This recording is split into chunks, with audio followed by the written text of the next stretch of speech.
vocal has kind of changed since we last did it. Can I just go from the top? I just wanna love you. You know, every week I would see myself on the show with you know, a half-finished tattoo. I have another 3 hours to go, and yeah, my geisha is finally starting to have her geisha face, which is really cool, but it hurt like hell. It hurt terrible. Alright. Did I disappoint you? And will you let... When you're in American Idol, you are in a fishbowl. But as soon as you get out of the whole process, you're still in a fishbowl, it's just a bigger bowl. It's kind of bizarre that you start this process of making your record and being an artist, you know, you're already famous.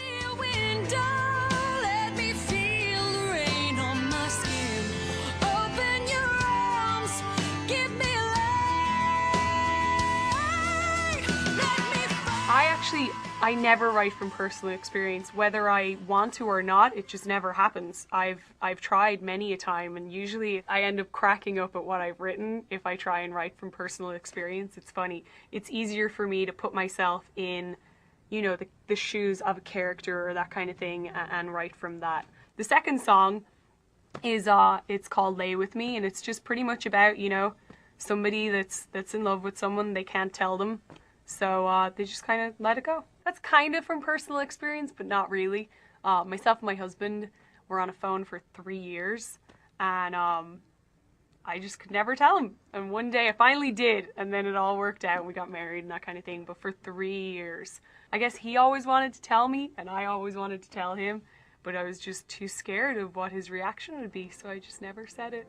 But he said it first, so. I don't hear your voice, I don't hear a sound, and my life is so lonely now that you are not around. Let me inside your mind to know what you are feeling. I think rock pop is kind of, I'm kind of on that bridge. That's what I want to do. I don't want to go too hard rock or too pop. So I just really wanted to sit down in the studio and just start writing and be like, this is what I want. Will you lie with me tonight? In your arms, I am safe. Are we sorry? On Idol, I don't feel, whether I got the chance to do it or not, I don't feel that I solidified with the music choices exactly who I wanted to be when I came back to LA before, you know, meeting with a lot of record companies and trying to explain who I wanted to be. I want to let them hear, this is my sound. I will be so proud of my record, and I want to be so proud of it. I want my fans to be proud of it. I don't want to just make a record to put a record out there. Great. Yay!